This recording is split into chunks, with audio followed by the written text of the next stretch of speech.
Storyteller Zoe. We often hear about certain credentials being the gold standard in their field. For project managers, that's the PMP.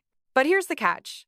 While over 1 million people hold it, LinkedIn ranks the PMP exam as the second most tricky certification in the entire IT world. So it's clearly desirable, but also incredibly tough. Today, we're going to break down exactly what it takes to get it. That's the perfect way to frame it.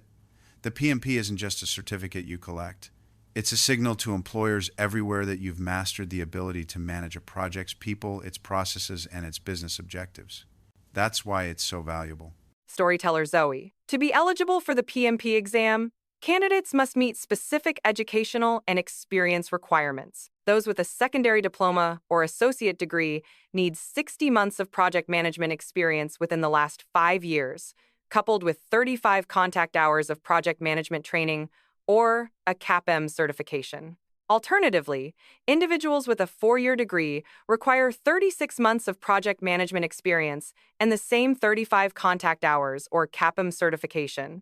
Right, and that distinction is really important. It shows that while the on-the-job experience requirement is lower if you have a degree, the need for that formal, structured training, the 35 hours, remains the same for everyone. The governing body, PMI, is clearly saying that both practical experience and foundational knowledge are non-negotiable. Storyteller Zoe. Effective PMP exam preparation involves more than just studying. It requires a strategic approach. Key resources include the PMBOK guide, which covers about 75% of exam questions, and supplementary materials like flashcards, podcasts, and formula guides for quick reviews.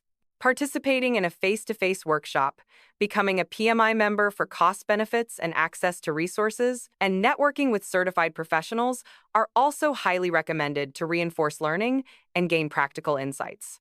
Absolutely, and that PMBOK guide is the bedrock. You have to know it inside and out. But it's not the whole story. What's critical to understand is that the modern exam is split pretty evenly. About half covers traditional predictive project management, and the other half is all about agile or hybrid approaches. Simply reading a guide isn't enough to grasp that duality. Storyteller Zoe. David, thinking about those diverse preparation resources, from flashcards to workshops and networking, what's the single most crucial element that ties them all together for success on the PMP exam? Is it the sheer volume of information or something else? It's about application and contextual understanding, Zoe. The PMP isn't testing your ability to just memorize definitions from the PMBOK.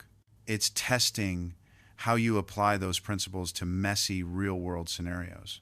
That's where things like workshops and talking to other PMPs become so valuable. They give you the context. They help you understand not just what times the best practice is, but times why, times it's the best practice in a given situation. That's the real differentiator between passing and failing. Storyteller Zoe. So, it's about turning knowledge into practical wisdom. With all this preparation in mind, what does the actual exam process look like, from application to the moment you get your results? Well, the process is pretty structured. You create an account with PMI, meticulously document your education and project experience, and submit your application. Once it's approved, you pay the fee and schedule the exam. Storyteller Zoe. The exam itself consists of 200 questions across people, which is 42%, process at 50%, and business at 8%. It includes a mix of question types and takes about 3 hours and 50 minutes. After passing, the certification is valid for 3 years and requires 60 professional development units, or PDUs, to maintain. These can be earned through various activities, including free courses for PMI members, which ensures continuous professional growth. That breakdown of the exam domains is so telling. The fact that processes makes up half the test, with people right behind it, shows you it's a two-sided coin.